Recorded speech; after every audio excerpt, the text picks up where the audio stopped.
Hello and welcome back to the Chelsea Roar episode 2 on the Dynamo Podcast Network. I'm Alex and this is Ian, and we are of course Chelsea fans. Now, we welcome you to episode 2, and we had previously recorded episode 2 the day after the Champions League final when we became champions of Europe for the second time. It's still so good to say that. And we'd recorded a nice episode. It was 24 hours later. We had the very raw emotion, and now unfortunately there was alcohol involved in the first one. Now we're on the water because we've settled. There you go.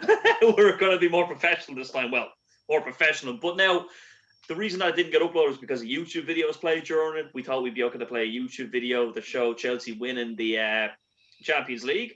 Now, I don't want to point the finger. I'm not one to point the finger and, the Spurs playing, especially when I'm the one at fault. So the reason that episode 2 has come out about 3 weeks after the first episode is entirely my fault. But, here we are. Ian, let's just start off, what we said in the first recording of episode 2 that we haven't said yet on this show. We are champions of Europe again. It's still crazy, isn't it? Like, when you think about it, it's still crazy. Like, with the Euros starting and all today and, yesterday, obviously, by the time this video comes out, we'll probably be, a couple of days into the Euros. But, absolutely mental, and it still sits right with me, Sometimes there's a lot of things that don't sit right with me. This does.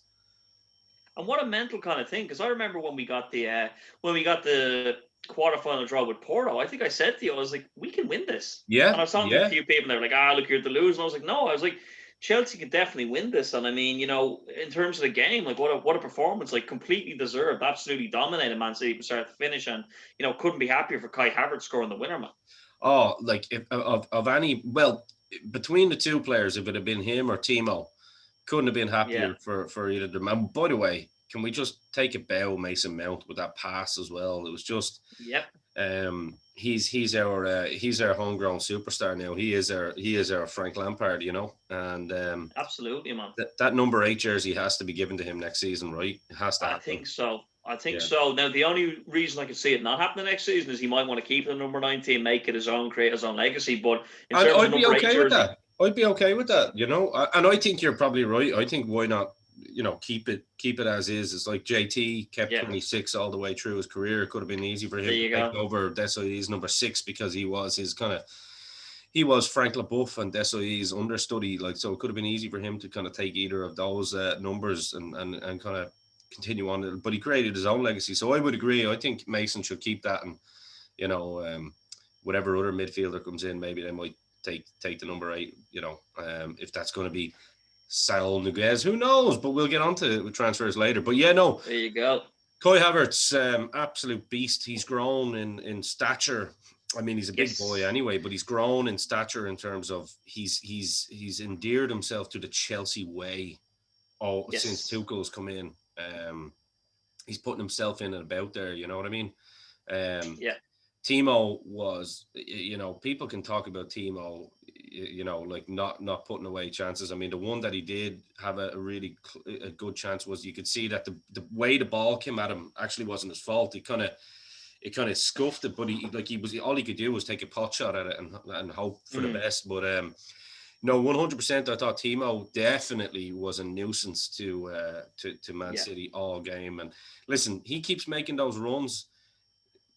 I'm telling you, the puck will drop, eventually. I think so. And it will. And also, I know you mentioned the ball through from Mason and, the finish from Kai taking around the keeper, but people need to realise it was Timo who brought those defenders over to this side of the pitch. Yes. That's why Havertz was isolated with Zinchenko. And thank you, Oliver Alexander Zinchenko, if you are watching, for getting how to defend for a couple of minutes there, because he gave Havertz the freedom of the park. Is it just me, or like people keep saying Timo is like Timo kind of like Torres, it's not working out? I think Morata was more so like that. I think Timo with his off the ball runs are more like Shevchenko, because people forget how good Shevchenko was at creating space for Didier Drogba that year that he scored the 30 goals. A lot of those games they played together in a front two, and people like real footballers, as in like the guys that are on the pitch defending, they know the danger of a player. Just because, say, Shevchenko wasn't scoring goals, they were like, well, we're not going to be the team that creates this lad going on a 30-goal spree here. So they know the danger of these players. And I think Timo reminds me a lot of Shevchenko and his little little runs off the ball. Similar though, Shevchenko was similar with Torres too, because Torres liked to do that. He liked to drift. Well, Yeah, just a little you've side mentioned. caveat that I noticed. No, you're right. You mentioned a few strikers. The thing I like about Timo is something that we saw with Torres. It's something we even kind of saw with Shevchenko in the sense that even when it's not going their way and they're not scoring the goals that maybe they should be scoring, the head doesn't drop. They still keep the head up. They still play well. Unlike a certain Alvaro Morata, who when things weren't going his way decided to mope around the pitch for 90 minutes. So Yeah, I think it's the mentality makes a big difference. Although Timo might have had the most prolific season that we would have expected. You can hear the Chelsea fans; they love him, and he gives 110% every game, and that's all you can ask for. Like that's all the base that you want from a player. yeah. I think Timo's endeared himself to. I've gone for the Timo beard here, as you can see. I didn't even realize it wasn't on purpose, but now I'm like, okay, well, a bit darker in fairness, but I've gone a bit more for the Mick Foley beard here. yeah, you've gone full on wrestling style, but that's all right. That's all right. But yeah, what a night. Yes. The last ditch tackles coming out of Rudiger and Oh yeah. Laqueta. Oh yeah. Like even when Christensen come on, you know what I mean? There was no doubt that this wasn't going to be a problem. And by the way, side note, so happy for Thiago Silva to finally win it and to win it with us. And now he's signed on again. Olivier Giroud, who does look like he will be leaving us as well, of course, going to AC Milan, probably get a few quid out of it at least. But for Giroud to finally win, he's won everything now, and he's won it all at Chelsea. Yes. He has, he's part of the Premier League, everything with us. But he could exactly stay one more year if he wants to just finish that. He could, but if you look at Giroud's career, though, man, the French League with Montpellier, numerous FA Cups, the Europa League with us, the Champions League with us, the World Cup with France, and maybe the Euros with France. I mean, what a career. And if you look at the goals he scored, his kids are going to think he's the best player of all time. They'll be looking going, you were better than Messi. I don't know what they're talking about. The most underrated striker I've ever seen, man. The most underrated striker I've ever seen in my life, man. I would agree with that. Yeah, I mean, he's been a Drogba for us when we need him to be a Drogba this year. You know what I mean? I think a lot of people draw those comparisons. He's that kind of big guy, but he's also like, for me at times he's like a Hernan Crespo. You know what I mean? He pops in with those. Although Crespo was probably more prolific consistently throughout his career than both Drogba and Giroud, but so the comparison is not probably fair. But at the same time, who gives a shit about comparisons? I'm just talking. I'm listing off Chelsea players that have played with us. Great to see Gianluca Vialli the other day with Italy. Yes, looking good. Gianluca. And still, yes, and hopefully we wish him a speedy recovery too. We know that he's having a few problems at the moment, and Gianluca, what a legend, man! Like part of that, And here's the thing: like if you look at Gianluca Vialli, I just give him a quick mention because you brought him up now. Well, I think people talk about Chelsea. He should be mentioned, but people talk about Chelsea. Before Abramovich came in, before we got the change of ownership from Ken Bates, and they talk about Chelsea as if we were MK Dons, as if we were in like a League One, League Two club. People forget in the 90s and early 2000s, Vialli had us winning cups. He had us, contesting for Europe every single season. So we weren't exactly an MK Dons that Abramovich plucked from the lower leagues. We were getting there as a top side. People forget the season that United won their treble, we finished 4 points behind them in the league. Yeah, that was like still like as a young man, that was still one of my favorite times in football when I go back to that. Yeah. The players that we had, like I mean Robbie Di Matteo in there with Dennis Wise in the midfield, and Dan Petrescu and Albert Ferrer. Even our two left backs, Big Graham Lasso, like the most gentleman that the most gentlemanly guy that you would see on on camera when he's talking, doing his punditry duties. Yeah. A hard player, proper tough nut. Then Absolutely. Like Celestine Babiaro, Marcel Desailly. I mean, Marcel Desailly signed for Chelsea after winning the World Cup in France '98. Yeah, man. So we weren't an MK Dons because how the hell could you attract a player like that? Bringing in the likes of Casiraghi when he signed. Of course, Casiraghi, his career was tragically ended at Chelsea like a few games in, but bringing Zola in, it's. I mean, Zola still. People talk about Cantona all the time just because of what he won, but like Zola, as Alex Ferguson himself said, is one of the best players in Premier League history, especially in bringing the profile up of the Premier League back in the 90s. Like Zola was just absolutely. Yeah. So Gianluca Vialli, personally, one of my favorite players because I'm a big Juve fan as well. So and a big Italian football fan, as a lot of people Yeah. know. So when we signed Viali, and then he, went on to become our manager. Also, sorry, Ruud Gullit fucking signed for Chelsea in '94. So not a Yeah, small man. club. Just to let people know. Yeah, absolutely, man. Like talking about, players who we signed for clubs as well. I'm going to bring it back to the Champions League final, and a player that I think is one of the best players, not just in Premier League history, but in Chelsea history, might even go into my all-time Chelsea 11 at this stage. And the man who I believe deserves to win the Ballon d'Or this year, N'Golo Kante, with another ridiculous performance in the Champions League final. Just ridiculous how good this man is. Yeah, like Reece James said it, didn't he, in the England press conference there the other day? He said, "Look, I wish we had N'Golo Kante playing for England because he literally is three players in one." I think we on the last episode, as we'll call it, I think I made the point that N'Golo Kante reminds me of a mix between he's like a perfect blend of Michael Essien, Yeah, Claude Makelele, and Edgar Davids. He has that Edgar yeah, Davids thing where he covers every blade of the pitch, and exactly. just such a great guy. Like, and to hear him talking recently as well about how he loves Chelsea and he can't wait to sign his new contract and all that. Like, Yeah. he's not going to be looking for stupid money or anything, and he'll get the money that he deserves, and rightly so. Oh, yeah. But when you hear Jordi or what's his name, Alaba has been. David Alaba. I said Jordi Alaba. That's two players in one. This is what Kante does to me. It's two players in one all the time. Like, you can't mention this man in one sentence without having to bring two or three players in. No, David Alaba. Signing for basically $500,000 a year with Real Madrid because it's a free transfer, and you're going, what in the name of Jesus is that money all about? Yeah. And there you have N'Golo Kante. It'll probably be like if he was told, look, we're giving you a 5-year contract on the same terms, he'd probably be like, okay. Yeah, and I read a story about him recently that when he got his most recent contract with Chelsea, he actually refused to pay a rise. He was like, "No, what you pay me is enough." And I mean, in a world where we have the likes of your Neymar and stuff like that, and we have other players looking for a million a week and stuff like that, we see players going to China for mad money. It's so nice to see a player like him who is, in my opinion, the best midfielder in the world, and just a nice guy. No hint of ego about him. Just loves playing football and loves what he does. Everyone loves Yeah. it. Yeah. He's everything that Paul Pogba would want to be. Do you know what I mean? As a player, as a man, he's just class. He's just class on and off the pitch. He is, and as the song goes about Pogba and Kante, a third of the price and half of the height, and N'Golo Kante make Pogba look shy. Yeah, and I don't want to pick on Pogba because Pogba loves Kante as well. I'm sure Pogba's a nice guy in fairness. Yes. You know what I mean? It's look, he's a superstar in his own right. He's a great player, but yeah, for me, Kante all day. Exactly, and just to kind of round up with this, because we went unless into more United detail want to sell Pogba to Chelsea, and I have no problem with that either.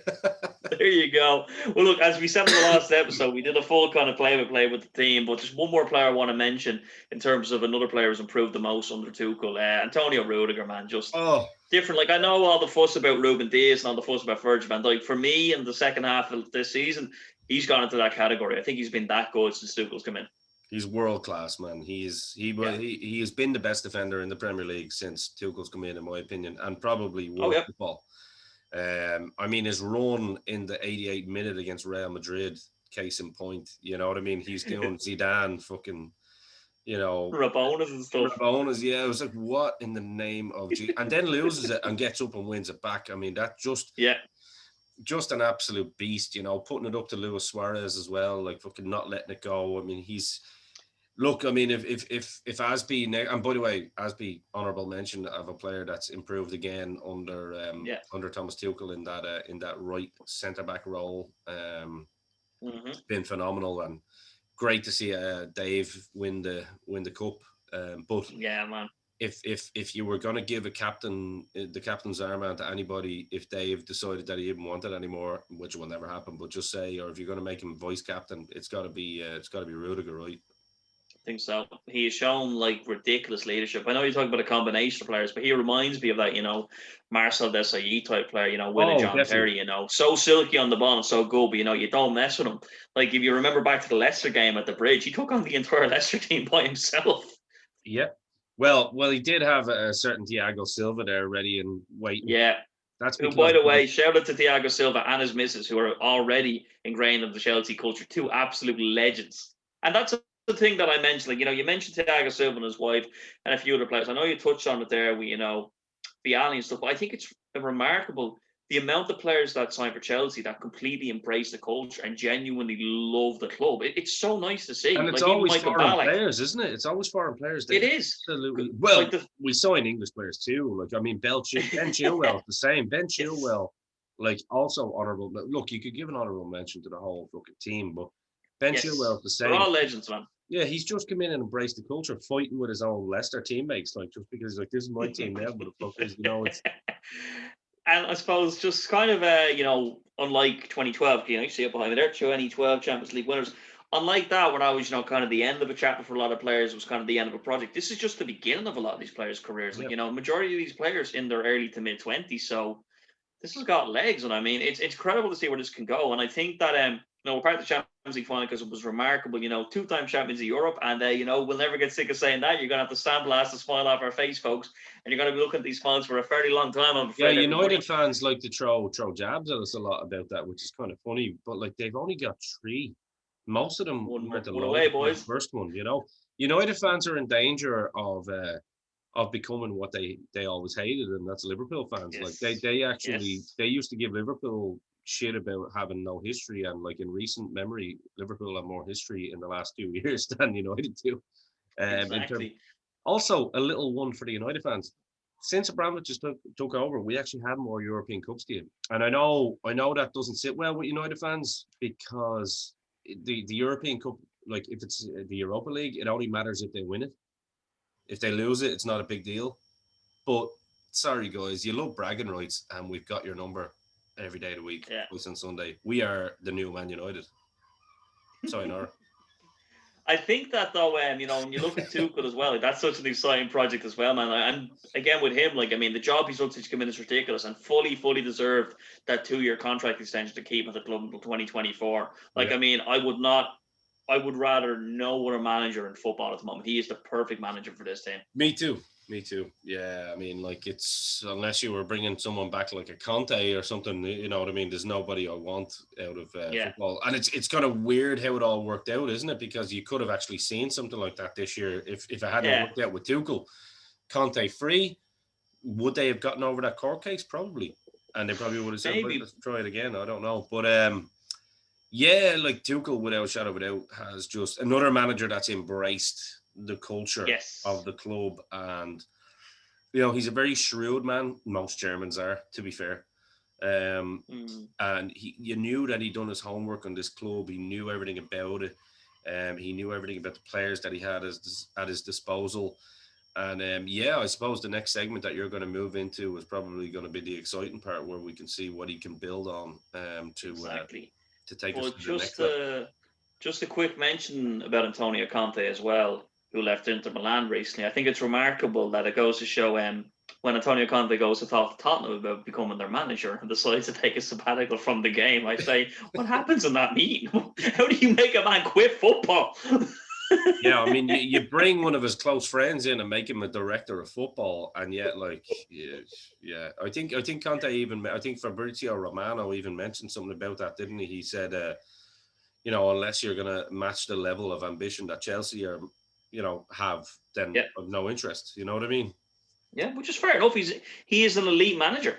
Oh, I mean, he's one of the top 3 managers in the world, without a shadow. Yeah, I would agree. Without a shadow, there's Tuchel, Klopp, and Conte. I think that are probably the best managers on the planet at the moment. Sorry, there's no mention of Ole Gunnar Solskjaer, but it's just not true.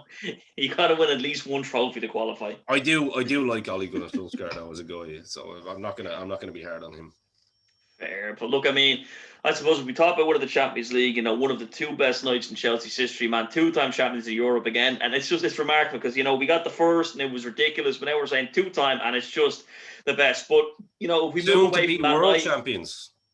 absolutely, man, soon to be world champions. And December, look forward to that, man. Can't wait to review that with you. But it's a case of, we look at that, we won the Champions League and all the emotion, happiness that comes with that. We also look at it, as you mentioned there, the fun side that comes with that. We're going into a transfer market where we're going to have another war chest to spend. But this time we get to spend as champions of Europe. And if you're looking at this as a player, is there a more exciting club to kind of come into at the moment than Chelsea? If we take the blue tinted glasses off, no. Shout out to Noel and all the boys on the upper tier. They have the Shankly sessions for any Liverpool fan that just happened to stumble on this particular podcast. I don't know why you would be, but if you're here, thank you for being here. Thank you. And also thanks for the congratulations. I thought Liverpool fans were quite good with Chelsea on this one. They were quite congratulatory and good. Probably in the back of their minds going, shit, they're only 3 away from us and they look like they could be good. But and also, it's nice that the club that was the first club to disband the Super League went on to win the Champions League. That just felt right. I just had to mention that as well. It did feel right, and it's kind of a forgotten moment now. You know what I mean? But at the time it was very important. But I think Noel said it best. He's like, even for Liverpool, he goes, I'm scared as a Liverpool fan in the sense that any player that's available now, if Chelsea come in and say, we want you, they're going to be thinking, shit, yeah, I think I'll go there. I mean, right. Obviously, you're going to get into some names that have been linked with us and some negotiations that are going on in a bit. Yeah. And we've already got one situation with a certain Inter Milan player that looked like he's about to sign for PSG and now possibly not So it is that effect. It's the Tuchel effect, but it's also that effect of I mean, don't forget it happened with one Eden Hazard, possibly our best player in history. Jadon Sancho, it looks like there's only one team that really wants him anyway. I don't know if I understand that, to be honest with you. I'm kind of scratching my head on that one. But that's a conversation we can have in a bit. Maybe so, but I suppose, look, if we're going to talk about transfers, we got to start in one place because, as we saw last season, despite winning the Champions League, a big issue for us was scoring goals. So the name we're obviously linked with now and the player that looks to be gathering a bit of momentum is, of course, Erling Haaland. Yeah. So, I mean, for me personally, I'm looking at this going, just get him. Like this team with a 40-goal-a-season striker, I'm saying just get him. He's your next Messi, Ronaldo superstar, really, isn't he? Yes. Himself and Mbappe. Yeah, of course. I'd be remiss to to not mention Mbappe, but as Noel even said, like if you're Chelsea and you go to Kylian Mbappe, do you want to come here? Oh, yeah. Do you know what I mean? It's kind of one of those things. How PSG are still signing these players, I do not know. Obviously, financial fair play is dead and gone. But rightly so. I have no problem with it. Rightly so. I don't think you should be punished for having a rich owner. If that's the case, bring up the marketability of your club and you can do it too. It's the way I see it. We invented it after all. Yeah. Well, to be honest with you, United and Liverpool invented it after all. But I mean, don't forget, like they were signing big players back in the day. I mean, Dwight York for 15, 16 million, whatever it was for United back in the 90s was still the equivalent of, 40, 50 million. Yeah. And they could just go and pick whatever players they wanted from, their closest rivals and all because they were Man United. So you get a lot of salty tears from fans that were once, from teams that were once the dominant force and they had no problem with it. But, even the 70s and 80s, Liverpool went and cherry picked all the best players from Scotland and Ireland and stuff like that. So it is what it is. It's just under different guise that we have a Russian owner who has deep motherfucking pockets, and we absolutely and seems to be personally, it looks like is wanting to fund this deal. Personally, is basically said to Dortmund, name your price. We want to get this over the line. And I know there's a lot of talk about, oh, maybe we'll go in for him next summer. I think just right Oh when they no are no on the no no start. no. While you're champions, you're going for it now because he has that clause in his contract that he leaves Dortmund next year for 60 million. So if Chelsea go, look, we'll give you 120, 130 million, twice what you're going to get next year. I think it's a no-brainer for all parties involved. A lot of talk about Tammy Abraham going the other way as well. There was even a talk that a deal that would sit right with Dortmund is that he gets to play for them next year and Chelsea can seal the deal. But at the same time, that doesn't sit right with me because like why? Like we Yeah. are a big club, and if it's a player thing where he's like, oh well, I want to see what my options are next year, and Chelsea aren't big enough for you now, well then bye. Yes. See you later. We'll go on to exactly. Like you're never going to get bigger than when you've won the Champions League. I mean, now is the your perfect stock time. And is high, yeah. yes, in a situation where Barca can't sign, they don't have the money. Madrid don't have the money. Munich aren't interested. City look like they're not going to go in for him. I don't think United want to do it with Raiola. So we're kind of looking, going, we are the front runners here, and I think that Abramovich will work hard to finance this, and we have, in my opinion, the best lady in football for the job, Marina Granovskaya. I think she will be able to work out a deal with Dortmund. Yeah. So that basically works for us and for Dortmund. I think they're talking about 150 million. I wouldn't be surprised if it comes in slightly lower than that with the negotiations. I listened to Fabrizio Romano, who I kind of only consider the only proper source in football. I mean, there's lots of great guys that do a good job on that. But I listened to him and he said, there is even if it's 150 million, it could be 300 million in total with all the background stuff that goes on, and that's why Dortmund are saying it'd have to be something stupid. So, but I mean, Dortmund would be stupid not to take it. I mean, yeah, as you said, like if you do say meet in the middle and say 130, 140 million, you're selling a player you're doubling your money on next year's clause because he will go next year. And they don't have a saying if he goes next year. Yeah, and you want to keep him for one more year. Why? Like because you could possibly win the Champions League. I mean, you're selling your next best asset now in Jadon Sancho, who looks like he's going to United. Which, I'm so surprised Chelsea aren't in there considering the money. It's considering he's a Chelsea fan, boyhood Chelsea fan, and it seems to be on Mountain Abraham. Yeah, like it's very funny that it's funny that all the noise that keeps coming out. Oh, he doesn't want to sign for Chelsea. He only wants to sign for United. I'm like, but that seems to be United sources saying this. I'm like, well, really? There's only one team in the dance here at the moment. So I don't know. Maybe obviously Tuchel probably sees Hudson-Odoi and Pulisic as that guy that could do what he does potentially if he gets if he gets to work his magic on them over the next season or two. So I guess we'll have to trust him on that one. But I think I just think the Haaland deal. I don't know. It feels like it's going to happen. I don't know why, but I think it will. I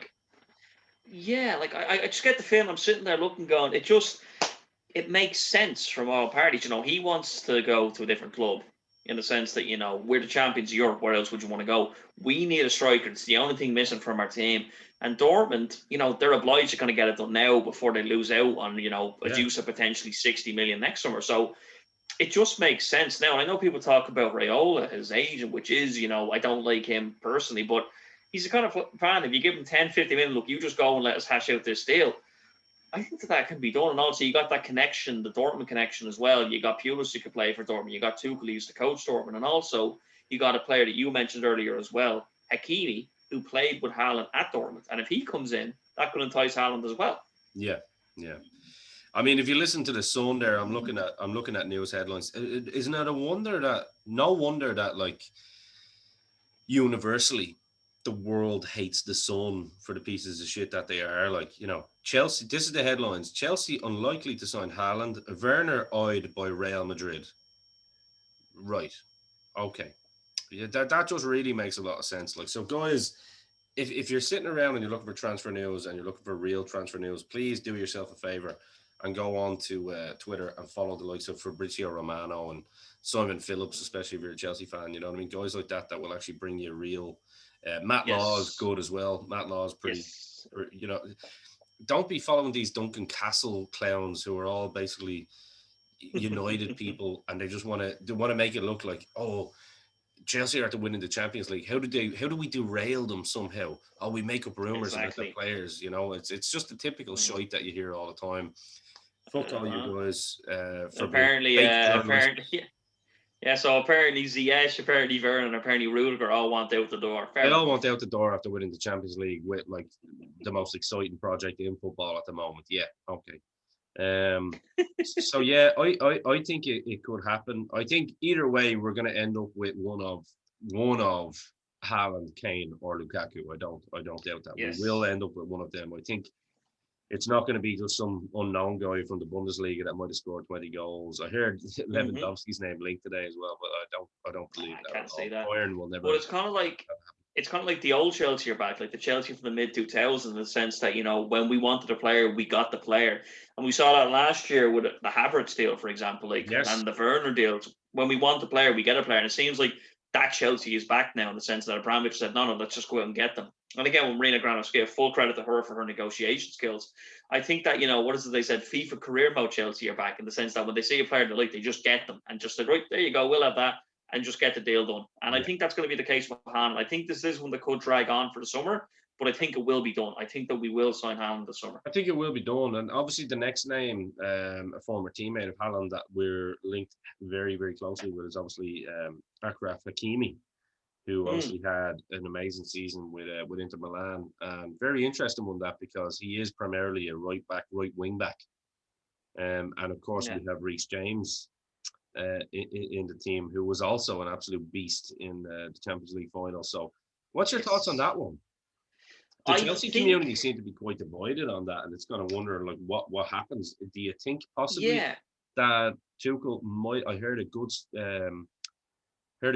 suggestion by Yannick. Shout out to Yannick. Anyone is a Chelsea fan, follow him on YouTube under Football Therapy. He kind of suggested that maybe that's what Tuchel was trying with Reece James in that position where Aspi plays. You know. Yeah, I was going to say that myself. Right centre back. I think that's what would happen. I think we'd see Hakimi as the right wing back, and then James as the right centre back, because if it was a case of, you know, which he can do. There you go. But if he can do, we did very well for Wigan. But it was a case of, if somebody was to say, oh, you know, you bring in Hakimi and you drop James, I would be against that personally, because I think Reece James was outstanding last season. And, you know, he proved in the Champions League final, top player, and another academy boy that, you know, has earned his place in the team. But if you're going to have a system to fit both of them in the team, I think the two of them on the right-hand side would be absolutely excellent, because, you know, you've got Azpilicueta, who was in there, was excellent last season as well. I mean, he is in his early 30s. He's in his early 30s now, in the sense that if he's going to not be playing all the games, will still be club captain. Similar to what we saw, you know, a John Terry or a Gary Cahill, that could make sense. And you know, I mean, if Hakimi's available and there's a system to get both of working in the team, yeah, by all means. And not just that, if you look at the amount of games that we actually play every season now with the different competitions, it will make sense to have those options at right wing back as well. Yeah, no, I would agree. And it does seem like that there's a bit of momentum with that rumor too, that, you know, Hakimi looked like he was about to sign for PSG, but now I think Sky are kind of, and a few people are kind of reckoning that Chelsea seem to be the favourites for that deal to go ahead. So that'd be an interesting one. And then lastly, I suppose, you know, I don't really think Chelsea are in the market for a centre back. Personally, I really don't, because we pretty much have everything we need at the moment in the defence, which is strange to say. Like, before Tuchel came in, you would have said we definitely need something, but you've obviously got Rudiger there. That position is sealed. You've got Thiago Silva there. That position is sealed. Then you've got Azpilicueta or Reece James. That position is sealed. And then you've got Christensen, who can battle it out with Thiago Silva. So you've got Reece James. And if we sign that right back, you got Reece James and Azpilicueta that cover both right centre back and right back. So you don't need to even buy another right back. And then in the next one that you would say, right, you know, who challenges Rudiger for a spot? I would not be surprised this year if you saw Mark Guehi come up. Mark Guehi, I can never pronounce his name. Yeah. You've also got Zuma in the squad as well. And Zuma, sorry, Jesus, how could I not forget? How could I forget? And you've also got... Mark Guehi doesn't even get in there. Yeah, Zuma's still there. Like, you've also got the young lad that we signed off Barcelona that summer, whose name escapes me, the young lad from the Netherlands. Yeah, I mean, he's 18, 19, has been outstanding apparently for the academy team. You saw Mark Gray having an outstanding season with Swansea last year. I know he didn't get promoted, but I believe he got man of the match in the 2 semi-finals for Swansea in the playoffs. So, and as well as that, I mean, you got I don't think he had the best season, but you got Malang Sarr, who was on loan at Porto. Yeah, exactly. Like, and he's a bit older as well. So I think the centre back option, I think we're absolutely covered. I think the left back option, we're probably one of the most covered teams on the planet. Alonso and Chilwell, yeah, and Emerson. You know what I mean? That he's still there too. So I mean, you could get rid of one of Alonso or Emerson, and you're still fine and you're balancing the book. So I think it's the midfield that he's going to look at personally. Yeah, I mean, we got who's at the moment in there. We got Kante, we've got Kovacic, we got Jorginho and Gilmore. Now, I do think midfield is where we're going to see a big clearer. I could see the likes of Barkley, Drinkwater, and Bakayoko all been sold because they're players that just need to go. Loftus-Cheek looks like he's going on loan to Lazio with Uncle Maurizio. Uncle Maurizio, which is ironic because I remember we were screaming at him to play Loftus-Cheek, and then we saying, "Oh yeah, he's the first player I want." So how the tables turn, but I mean, Loftus-Cheek, look, he was, I suppose, the original almost Mason Mount for us. He was the player coming through a midfield that we thought was going to take on, and injuries. He did break into the team, but I'll never forget that we played that postseason friendly in the United States, and he did his Achilles in 2 weeks before the Europa League final. The most pointless game in Chelsea's history. And for me, I think that derailed them something fierce, man. That really derailed the Chelsea career because he had reached the level that we expected that season. He was becoming exactly what we wanted. Remember, he matched Hazard's goal with that little curler up into the top corner against Brighton. I remember, yeah. And it just seemed like that game was so fucking stupid. It really was. I think 2 players got injured in that game, didn't they? But not to the extent of Loftus. Yeah, I think Hudson-Odoi did his Achilles at the same time as well. Yeah, that was it. Yeah. So, like, realistically, we're not really looking at wingers and stuff. Like, I mean, Ziyech, I wouldn't give up on Ziyech, to be honest with you, after one season. Look, if you could bring someone in. If someone said to me, would you bring Hazard back and let Ziyech go somewhere else? You see, the nostalgia part of me would love to see Hazard back, but if you look at last season in terms of numbers and stuff, Hazard didn't have the influence on a Madrid team that Ziyech had on a Chelsea team at times. Because people forget, when he was first playing for Chelsea, we came back after his calf injury, he was the X factor, the balls he was whipping in, the assists he had in the goal. And people forget as well, the second leg of the last 16 against Atletico Madrid, he got that opening goal to kind of set the tone that pushes on for the rest of the campaign. So I think, and also the semi-final against Man City, he scored the winner and scored in the comeback at the Etihad. So Ziyech for me is the type of player that he does have his moments. Like, he hasn't been, an outstanding player all season, but he has come up in big moments for us and produced. He is, and I think it's a case of, he had a very stop and start season. I think it didn't help that he was injured in pre-season against Brighton with his calf injury, but he is a player I think is going to be absolutely wonderful for us if he is given the chance. And again, that's another position I think we're sorted in. We got himself, we got Pulisic, we got Hudson-Odoi, we got Mount, we got Havertz on in those positions. You got Werner that can play there. So, the squad depth we have at the moment is absurd. It's just, for me, that striker that we need and some cover a right wing back. It's the striker and then the midfield. Obviously, another player that looks like we've been heavily linked with, sources have confirmed this to be true, is Saul from Atletico Madrid. Now, this potentially could be a Jorginho replacement because he's not coming to play second fiddle, if that's the case. Yes. And you're kind of... There is always a lot of... I was going to say, there is always a lot of talk about Jorginho. It seems to be a constant rumour of him leaving Chelsea. All the time seems to be a constant rumour that he wants to go back to Italy. Well, it's rumoured that if because people are asking me about Timo Werner. Oh, Timo Werner, is he going to leave because he failed in his first season? But he didn't really fail because he got a Champions League. So, I'm sorry. Same with Torres. Exactly, yeah. I say those salty tears taste so like in Liverpool coffee that Torres got to win a Premier League and a Champions League with Chelsea. Well, unfortunately, he didn't win the Premier League. He was on loan with the Premier League. Sorry, my bad. Yeah, he was on loan. He won At AC Milan. Sorry, he was on loan at Yes, AC Milan when Mourinho won it he with him. won. He won 3 trophies while he was playing in England. He My won bad. an FA Cup, a Champions League, and the And Europa League, Europa and they all League, came yeah. while he was wearing blue. Sorry. But I mean, technically, he still was under contract at Chelsea, so he won a fucking Premier League even while he was playing. There we go. We'll put that one down. Much like Liverpool's 2020 title, we'll put an asterisk beside it. Do you ever notice how Chelsea seem to be the only club that don't celebrate community shields as well?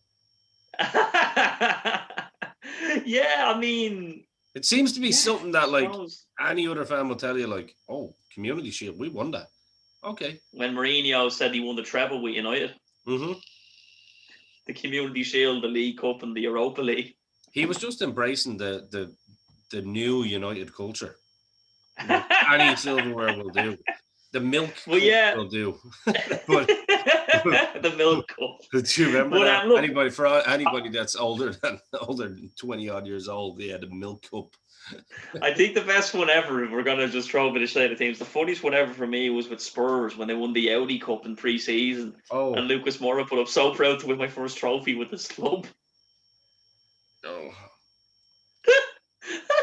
Well, look, we're not here to throw shade at Spurs, as much fun as it is. We are. Yeah, like so. We are. But that is part of the Chelsea roar. But Saúl though off Atletico Madrid. Yeah, I mean, that's a player I'm very excited about. Is he an upgrade on Jorginho? See, Jorginho is one of those. We discussed it on this podcast. He had a phenomenal game last night in the opener for Italy against Turkey. By the way, he did. He was man of the match in my opinion. I think he's grown. I personally am not ready to pull the trigger on Jorginho. I would personally keep. I know we were saying in the first episode of this podcast, he can be very hit and miss, but you know, in the big games like the semi-finals against Real, in the final against City, absolutely outstanding, completely dominated the midfield. And quite ironically, I think with Jorginho is he was brought in, and there was a joke that he was, he was Sarri's son, he was a teacher's pet, he was only there because Sarri loved him. He's actually been better since Sarri's left. Yes. He's grown into it. And again, a player that embraced the Chelsea culture. Like, he was leading the celebrations in the locker room, which actually gives you a little bit of an insight that he quite clearly is a leader behind the scenes. So that vice captaincy, obviously, and don't forget, that vice captaincy was given from Frank Lampard. So Frank doesn't hand that out willy-nilly. So he obviously saw something in the dressing room that Jorginho is one of those boys that can lift the troops. And when Jorginho is good, it's hard to get a better midfielder in the world in that position. He reminds me so much of Cesc when he plays that way.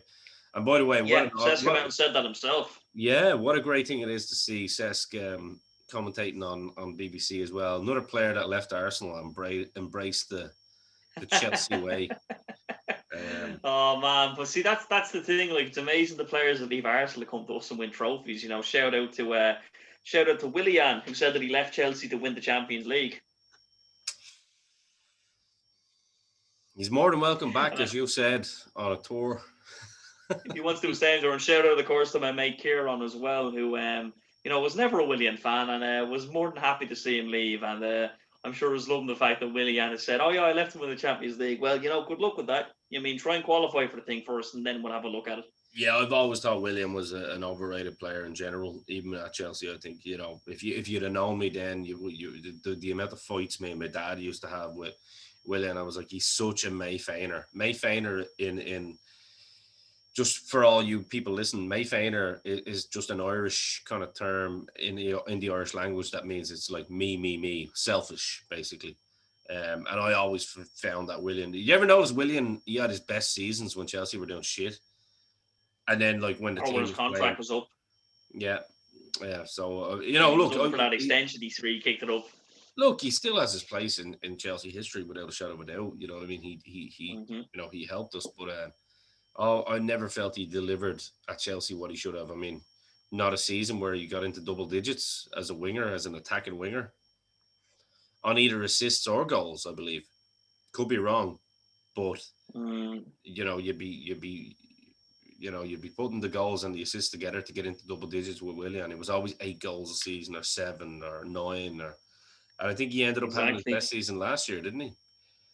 Yeah, I think in Frank's first season he had his best season, but then again, because he was playing for a contract. Mm-hmm. And it's a case of, look, he went to Arsenal, and I hope he's happy there. You know, David Luiz did the same thing, went to Arsenal. I hope he's happy there. We're very happy after moving on. So maybe all parties are happier. Who knows? Yeah, look, they'll always have a place in our hearts as Chelsea fans. The same with Yeah. You know, we're never bitter about things like that. Same with David Luiz. I mean, it's very hard to hate him. Yeah. But Like, I last mean, year, if you look at this behind me, yeah, he was a lion of Munich that night. He was outstanding. That was his best game for Chelsea that night. I So think my I think real, any player like that. yeah, no, 100%. I think my real problem with David Luiz was just the way he left last year. You know what I mean? It was Yeah. kind of just a bit of a dickhead move. But look, we move on because we are Chelsea and Yeah. we are now, you know, on the verge of bigger things. So I don't know. I'm with you because I look at that midfield. Kovacic, I think is going to have a bigger role again next year. I think Kovacic is definitely a Tuchel type player.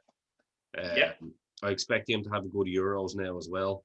His confidence has just grown now that he's actually won a Champions League with playing for the team that he Yes. won it with, you know? Yeah, like you've touched on Jorginho, we've been like the metronome for the team. Kovacic, I agree with Gilmore. I think he's going to be a big player. Billy Esta, you know, Kante is Kante. We don't need to touch on him because everyone knows how good that man is. So, yeah, I mean, in terms of those two midfield positions, we've got two players for each of them. So, you know, it would be nice to sign a midfielder like a Saul, who I think is a good player. I know we're linked with Declan Rice as well, who I personally rate as a good player. But, you know, which one of those four do you sacrifice? And I for have me, I'm no looking at, interest well, in I Declan Rice. like those I'm not four. going to lie. I have no interest in Declan Really? Rice.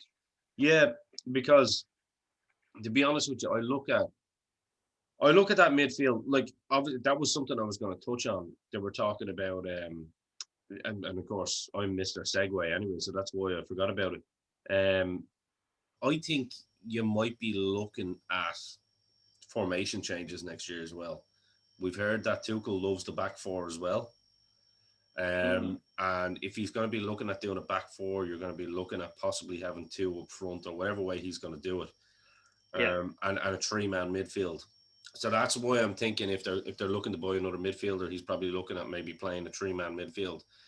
And the idea of having someone like Pulisic and Werner playing off a Haaland, to me, that sounds very interesting. You know what I mean?